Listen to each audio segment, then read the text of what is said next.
Hey YouTube, Marshall here. Welcome back to the video version of the Realignment podcast. Got a great episode today. I'm speaking with the author Ashlee Vance about his new book, When the Heavens Went on Sale, The Misfits and Geniuses Racing to Put Space Within Reach. Ashlee's previous book was the well-known best-selling biography of Elon Musk. Today's episode and the actual conversation is about the next generation of companies that are competing in the space ecosystem. So lots of great stuff, how space will continue to change our lives beyond just the innovations that SpaceX put out there, but also a broader consideration of what the implications are, especially considering these companies are both private, but also deeply enmeshed in the politics of their actual countries, especially considering the rivalries between said countries. So lots of great stuff. Hope you all enjoy the episode.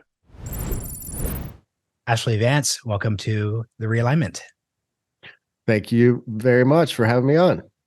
Yeah, it's great to speak with you. So went through the book, so much to talk about. I just kind of want to start at almost quote unquote meta level here. When you're describing the commercial space industry, you're talking about how this has the potential to transform our lives, going from 2,500 to 10,000 satellites at a pure math level. That's quite a bit.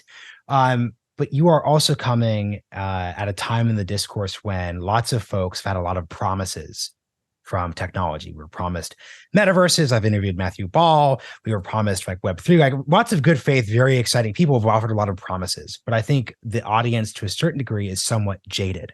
I want this to be an optimistic facing episode, but can you kind of explain to folks why you don't think also self-driving cars, but throw that in there too. Sagar and I were just discussing before this episode. He's sort of like, man, whatever happened to all those promises? Why should we not feel like we're going to be let down broadly by space?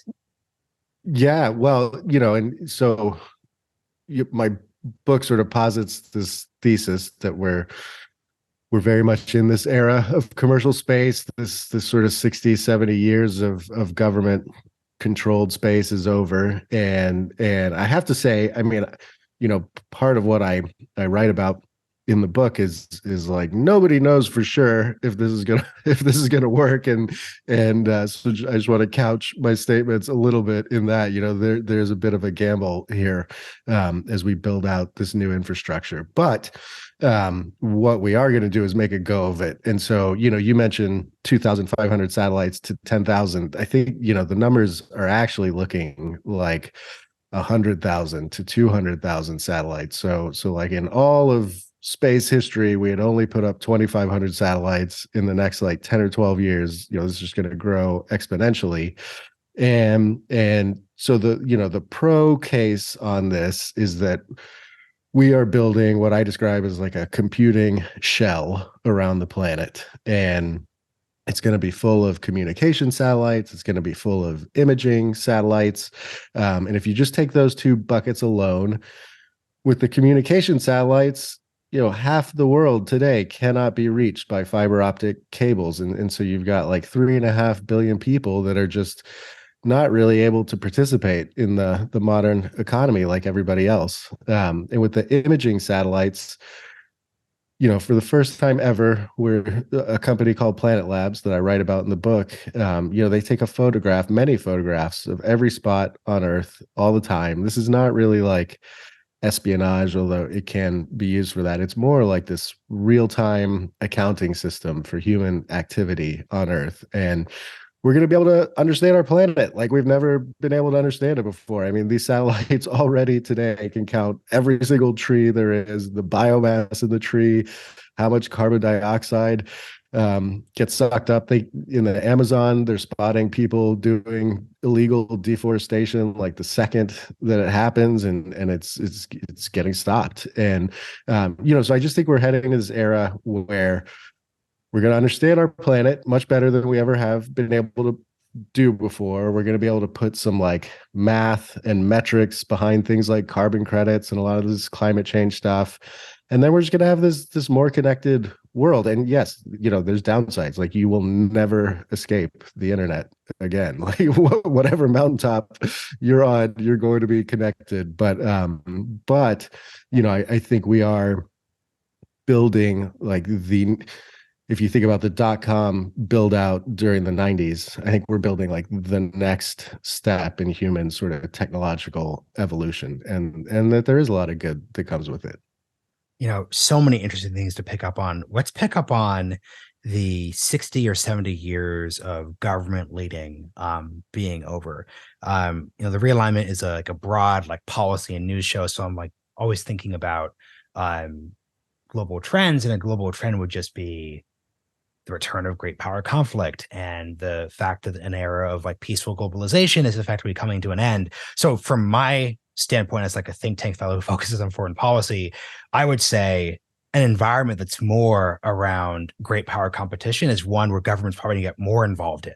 So the question of what percentage of those satellites are Chinese versus American versus what's the difference between a commercial launch vehicle or satellite that's owned by a Chinese company, one that's owned by the CCP. That seems to be one where there'd be more government rather than less. So what do you think about that?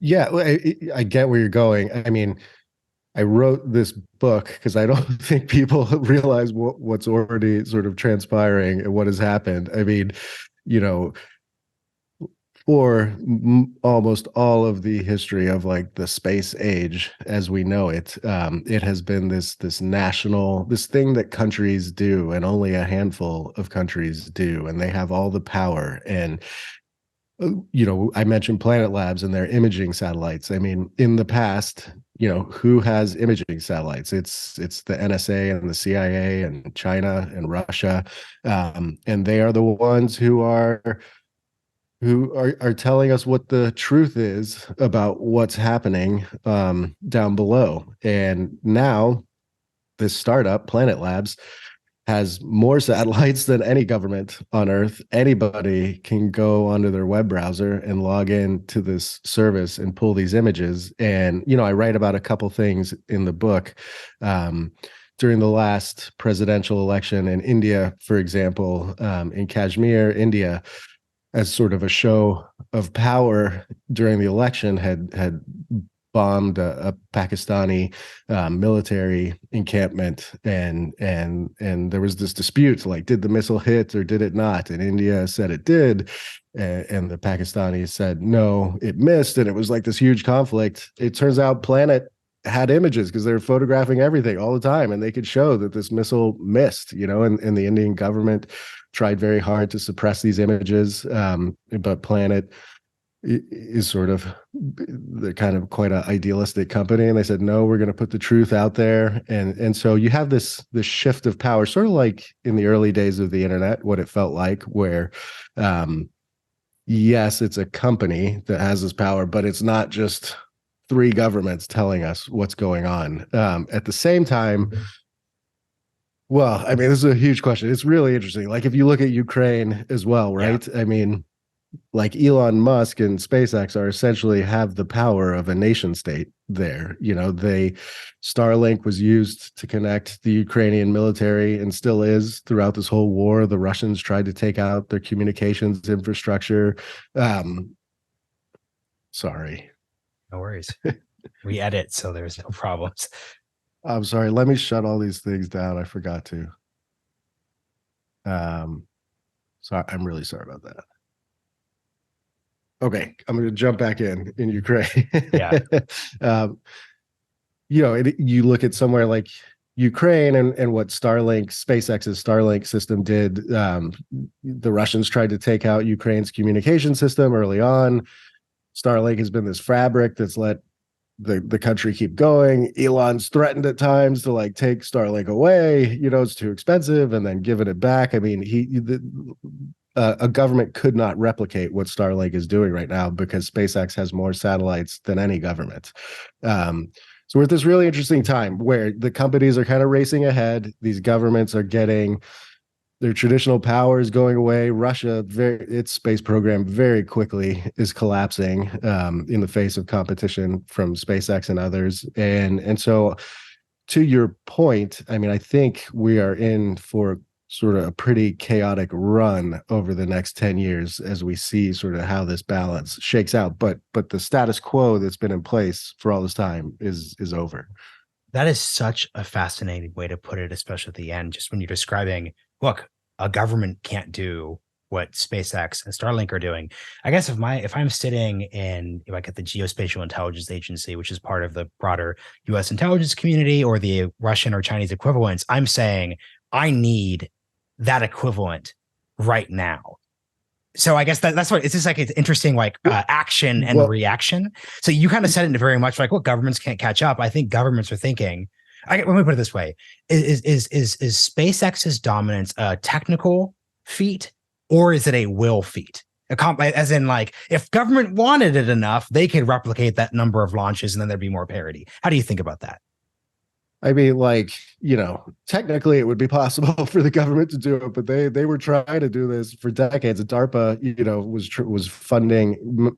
SpaceX essentially came out of like a batch of early DARPA funding and Elon's own money, but the government wanted this. DARPA has like wanted what they call responsive space in the US to exist for decades, which is this idea that you can do things in space just like you can do at sea, on land. When a conflict breaks out, you can have a rocket go up that day and put a satellite right over Iran or Iraq or whoever you're trying to look at in the moment. But they could never pull it off. I mean, it really, whether you like him or you hate him, Elon and SpaceX made commercial space a reality and pushed all this forward. The US government they have a huge contract with Planet Labs to sort of gobble up as much of their imagery as they want. But at the same time, if you're Brazil or you're Spain or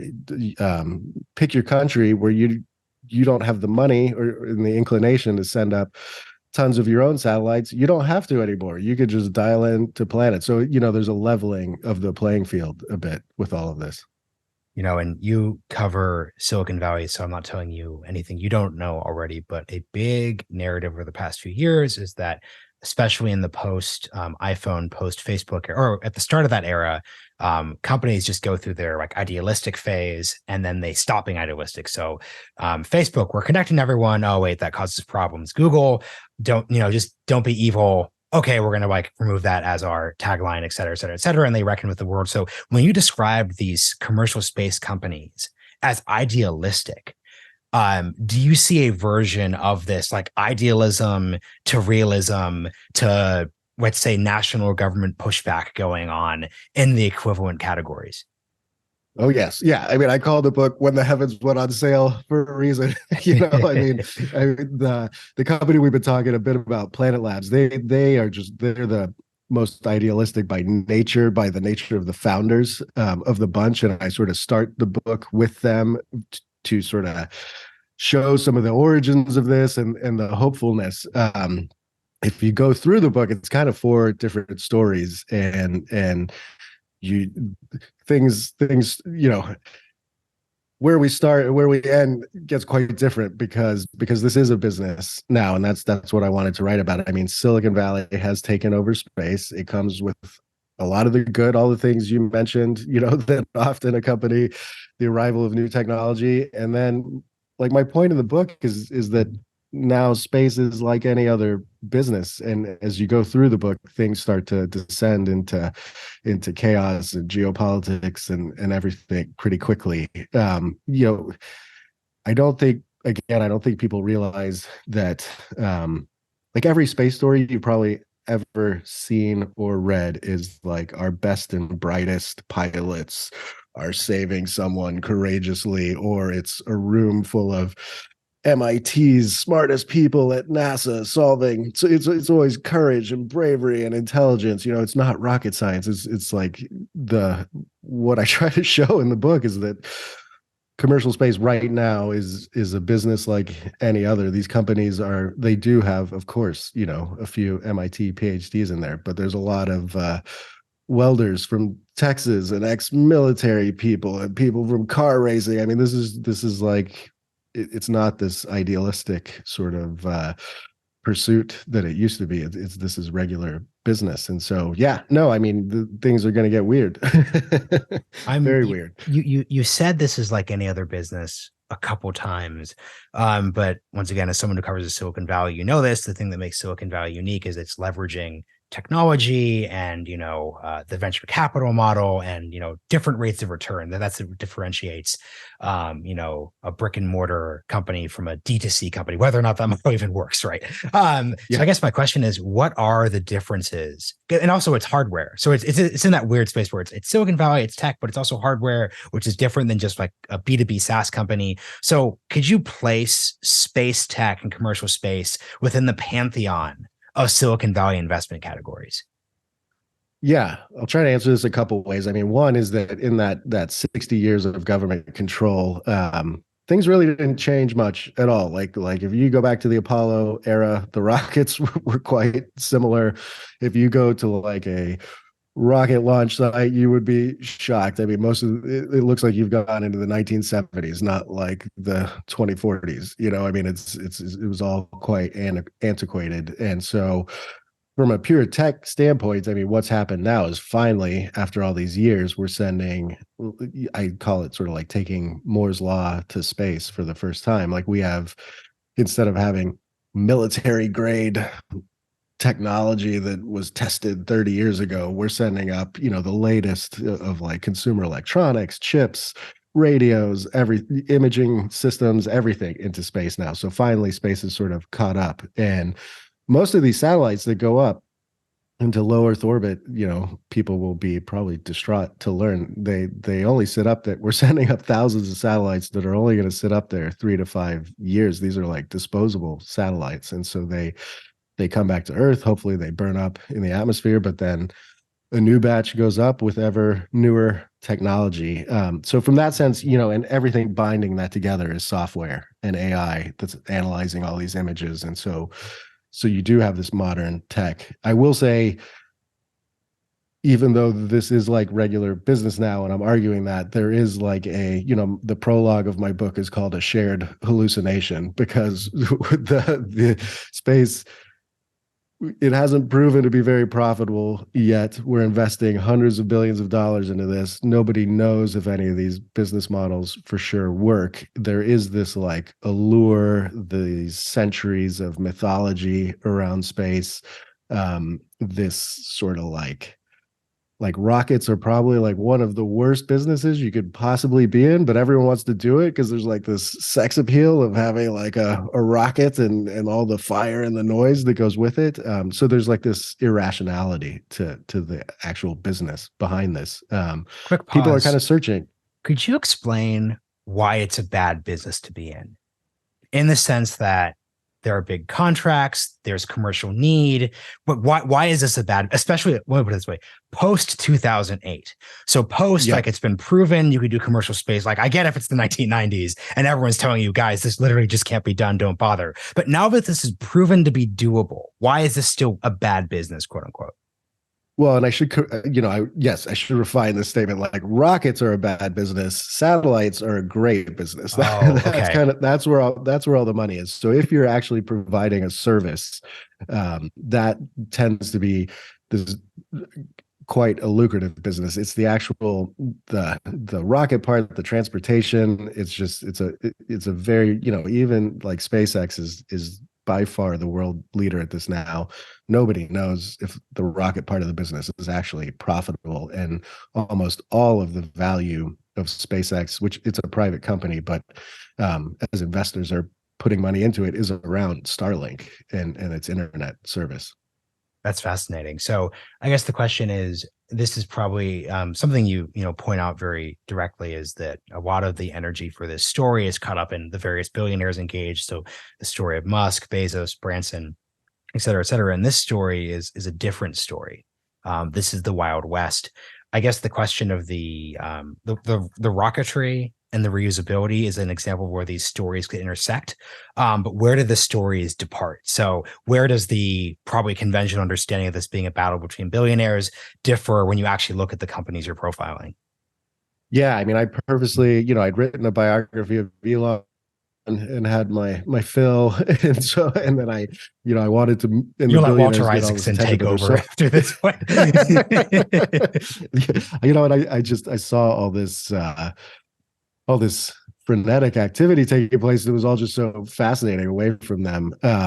This has gone in stages. We went from this like government backed stage to the billionaire stage, and then we moved into the venture capital stage. And people might not know, but there's dozens of venture capital backed rocket companies. There's even more venture capital backed satellite companies now. I think about $256 billion has been poured into the space economy over the last couple of years. And so this is this, we've moved to this other stage. And in the book, the prime example that comes immediately to mind is the story of this guy named Peter Beck, who runs a company called Rocket Lab, and they are SpaceX's closest sort of rival and competitor.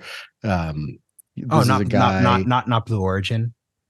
No, Blue Origin does the space tourism, but they have never actually gotten a rocket to orbit after all So it's these like years. that's an example of like the narrative is Bezos versus Musk, but if you're actually looking at a company commercial level, that's not how it plays out. Okay.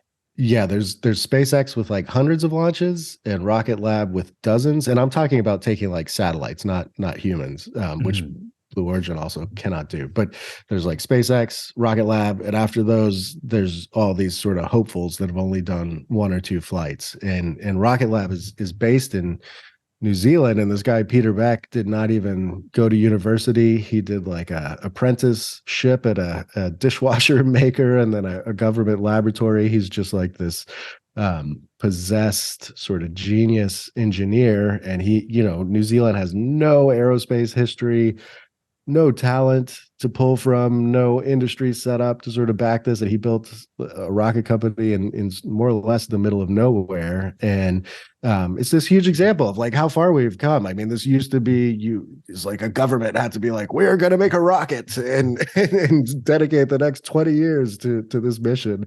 And you had this guy who was just wanted to do it. He did all these experiments on the side. He raised some VC money, and now it's like the second coming of SpaceX.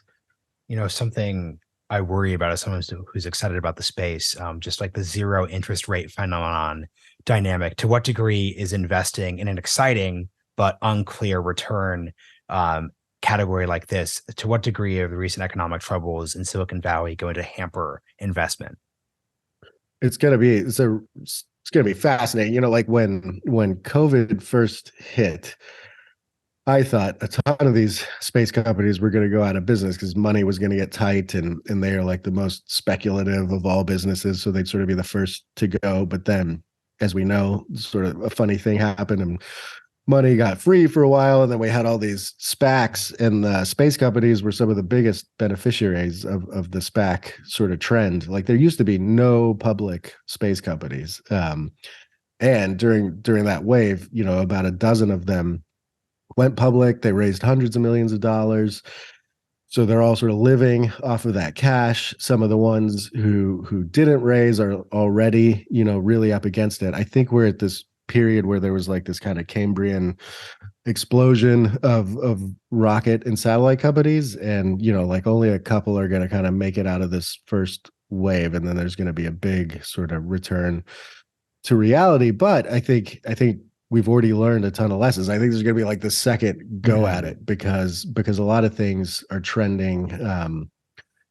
The price of launches is coming down so much that it just opens up. Like space is becoming like we talked before about how it's like a business, but a much more mature business where every company doesn't have to build everything from scratch.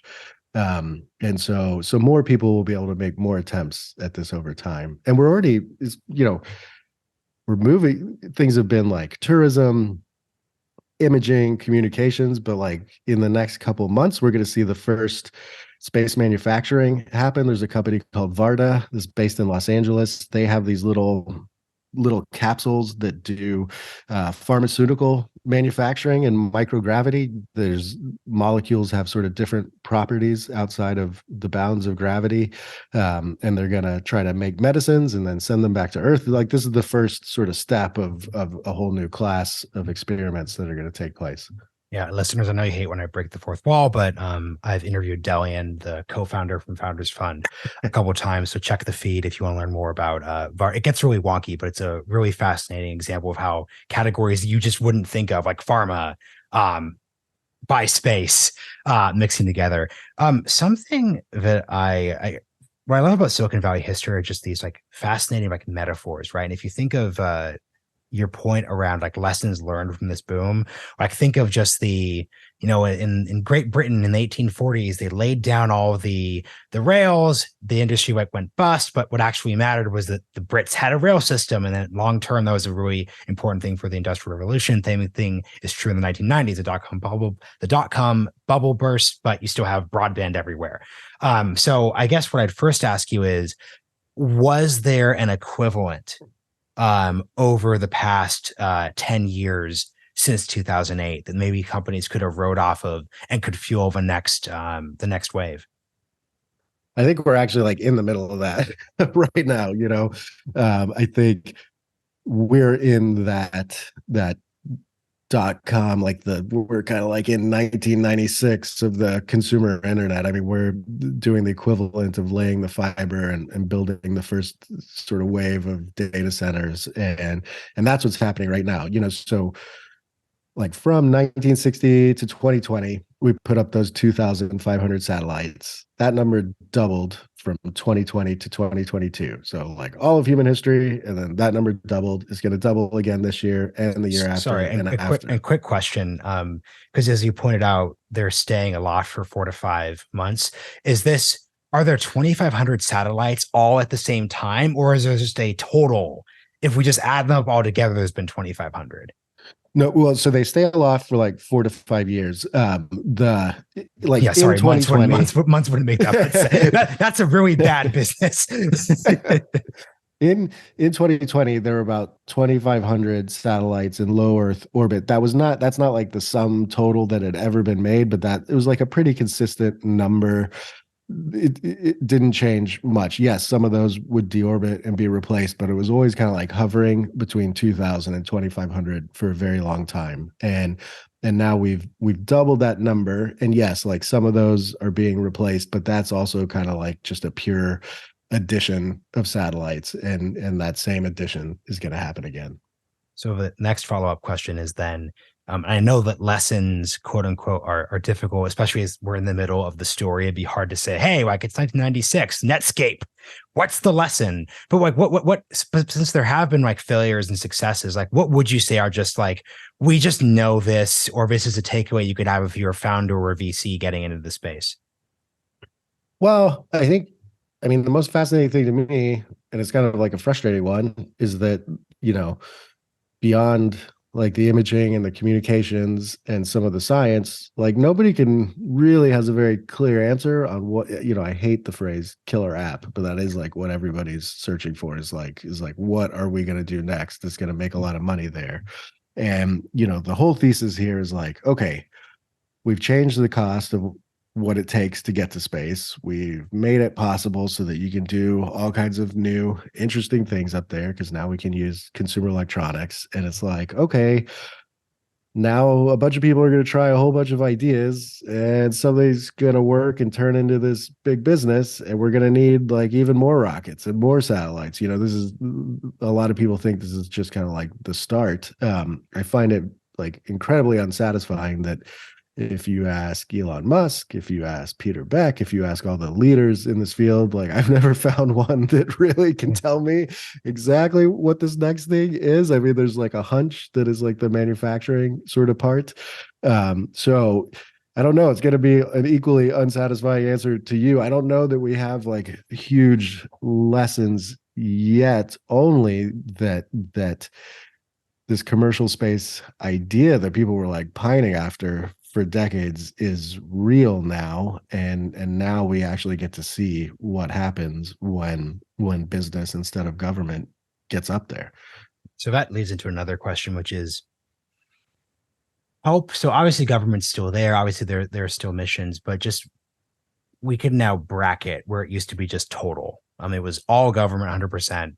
There are going to be, especially in national security related areas where it's just government centric. Like, what would you say is the distribution of quote unquote tasks in this space that you would think about?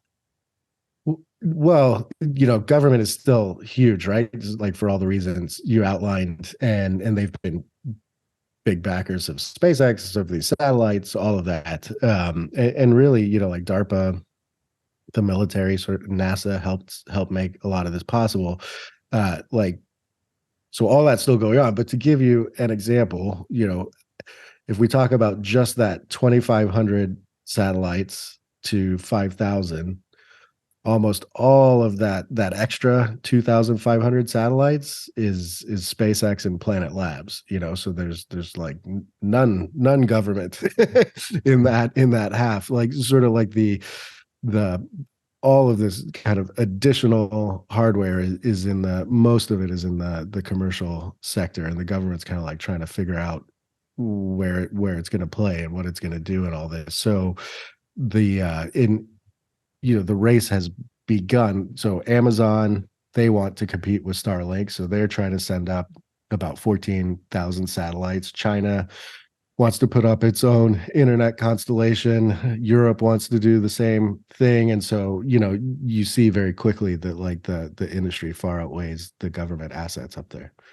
And, earlier and in some of your pre-publication materials, you kind of referred to this as the Wild West. I want to be precise with like kind of like the historical analog.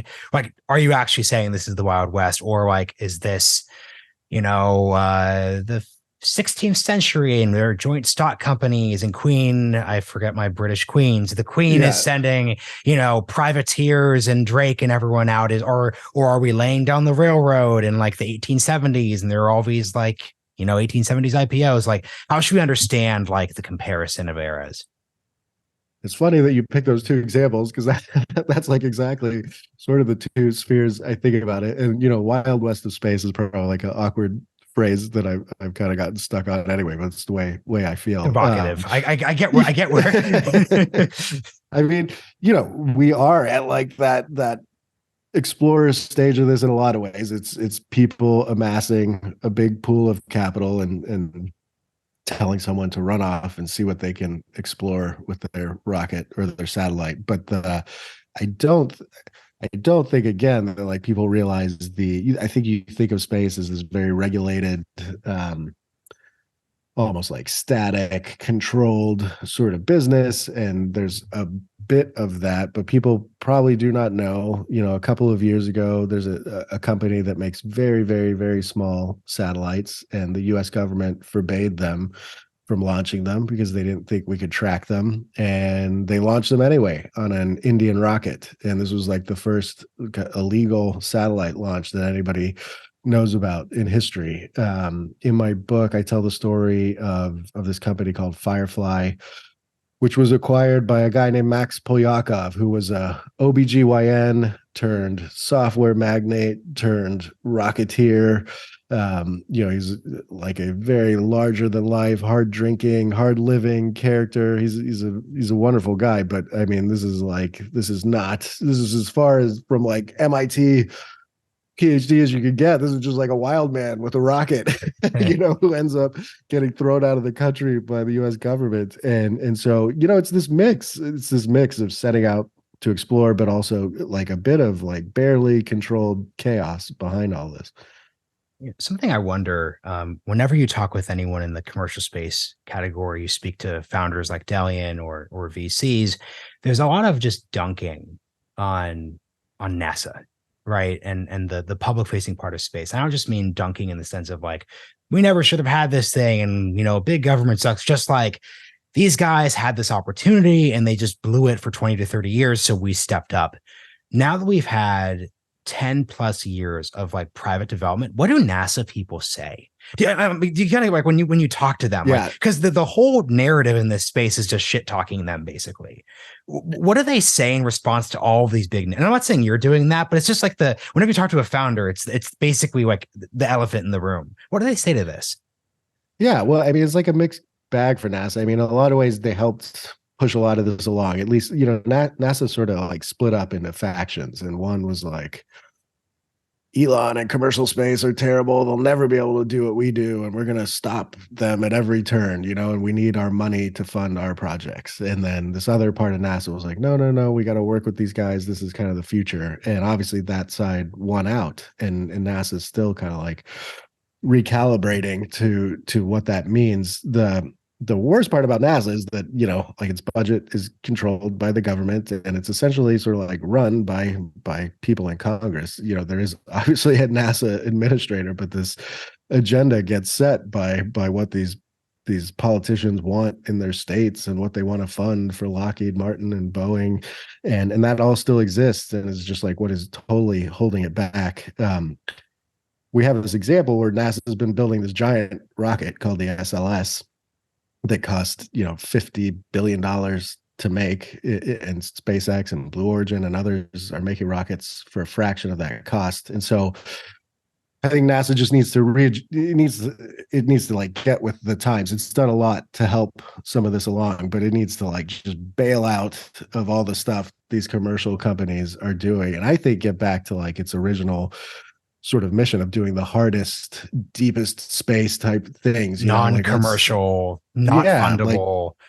And like do research that's going to support these guys. Like if we're going to make space habitats, like NASA is an ideal organization to like sort of figure out how that would work and how you'll keep people alive, and science, right? I mean, like the Webb telescope, which again took many years and many more billions of dollars than it was supposed to, but still can do like amazing science. I think that's where they need to get their head into that space. But it's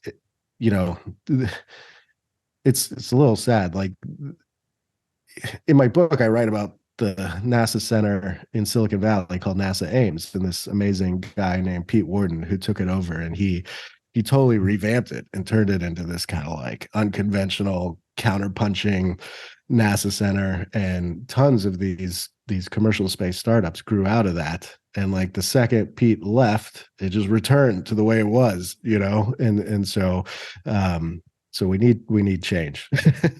Man, that is so interesting. I guess whenever you read your Elon book or any of these stories about early commercial space, especially the billionaire function, it does seem so personally driven.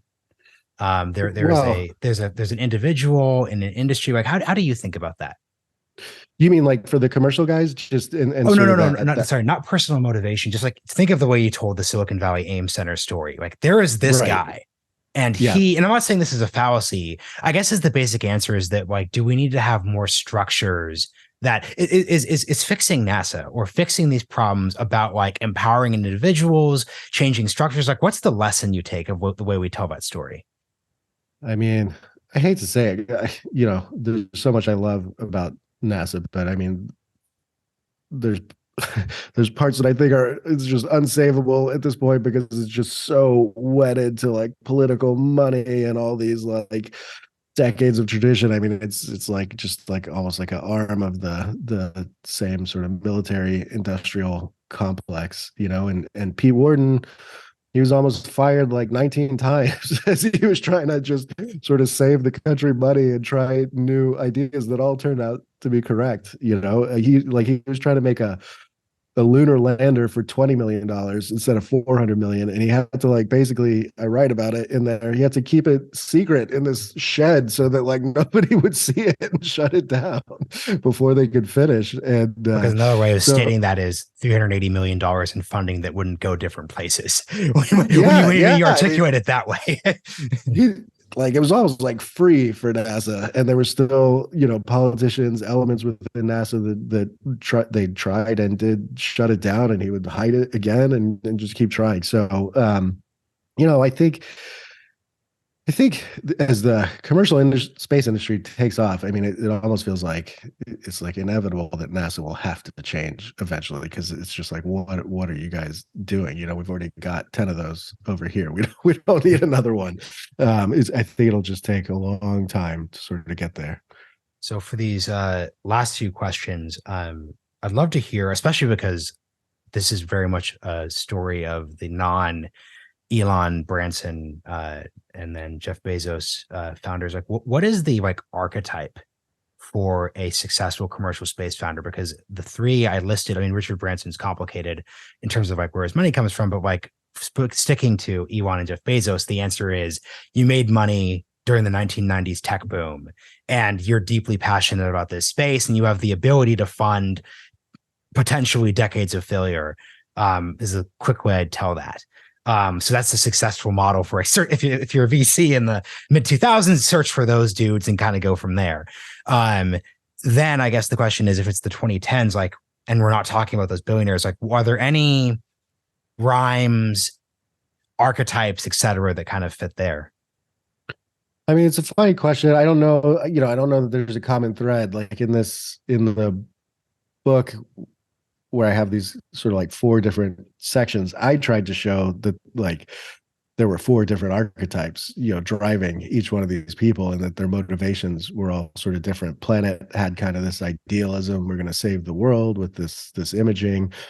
Peter Beck from Rocket Lab is just this I always think of him as like the platonic ideal of an engineer. He's just this guy who's possessed and like has to make a rocket. Chris Kemp at this company called Astra, I mean, to me, he's the archetype of Silicon Valley. He's the guy, he kind of like loves space, but he wants to make a lot of money and he wants to shake things up, and like he's going to stop at nothing to do it. And then Max Polyakov from Ukraine, his parents were these Cold War, they worked on the Soviet space program. He made a ton of money. He just had like space in his blood and wanted to be part of it, and was willing, he's nowhere near as rich as Elon and Jeff, but was willing to put up $250 million to like make a go of this. And so, I mean, I think even though I keep arguing that we're at this kind of more normal stage, I think we are still at this part where like space calls to people in different ways. And the ones who have been the most successful, is Elon and Peter Beck and their two respective companies. And I would say the common thread there is just that they're like extremely driven and relentless and just like very professional. They're like amazing at sort of harnessing the energy and enthusiasm of 25, 26-year-old engineers. And it's something that just takes that sort of like relentless drive over a number of years to make it work. So for the last question, permit me to get on the soapbox for half a second. A few years ago, during kind of like the height of the quote unquote billionaires, or just doing a dick measuring contest, way of telling the space tourism story. I was listening to Pivot with Scott Galloway, Kara Swisher, a huge fan of Scott. Scott's been on the show before, but Scott was specifically talking about how like this was like a bad thing and how it shows that like America can't do anything anymore. And, we used to be able to go to the moon and now it's all these companies. But I guess from my perspective, like this kind of is America, in the sense that like America's a country where like you have a private sector, and like Elon Musk could say, I want to do this thing, and he can like do this thing. So I don't think like the existence of a commercial space industry while NASA stagnates says anything negative. So I guess I'm kind of like, so like without asking you to talk crap about Kara or Scott, I just all when I have this conversation and I think of your book, I just think that this is kind of almost the response to thinking that like, man, like this used to be some dudes in like white short sleeve shirts and black ties, and now the taxpayer is not leading the way. I don't know. I just always viscerally feel that that's kind of the wrong way of looking at this. So I guess, what does this story you're telling tell about America and how things work here? Well, look, on this particular case, Scott doesn't really know what he's talking about because, like 10, whatever, if you go back like 15 years, it was a much more depressing story than even that. It was like not only the US was about to be like wiped out of the space industry. We couldn't even get, once the space shuttle retired, we couldn't get our own astronauts to the ISS anymore. We had to fly on Russian rockets.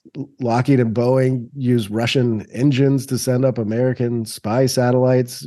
China was pumping tons of money into space. We were about to get just like totally eclipsed. And again, even if you despise Elon or don't have any feelings about him, like SpaceX is just about the most patriotic story you could sort of imagine, because immigrant comes to this country and in 20 years, builds a space superpower, and SpaceX is flying astronauts to the ISS all the time. It's like totally lapped every country in the number of rockets it can set up. And now, the US has more commercial space startups than anywhere by far, and is like the envy of the world. It's really sort of like a two-horse competition between US commercial space and China-backed government space now as to like where like the really exciting activity is. And so, no, I mean, this is so exciting. Like SpaceX is its mission is to like send stuff to Mars. I guarantee you it would like get a human there faster than NASA ever would.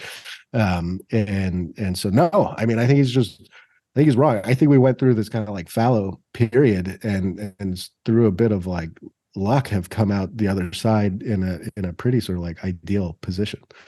I think that is an excellent place to leave this. Ashlee, thank you so much for joining me on the realignment. This was really fun. Thanks, man. I appreciate it.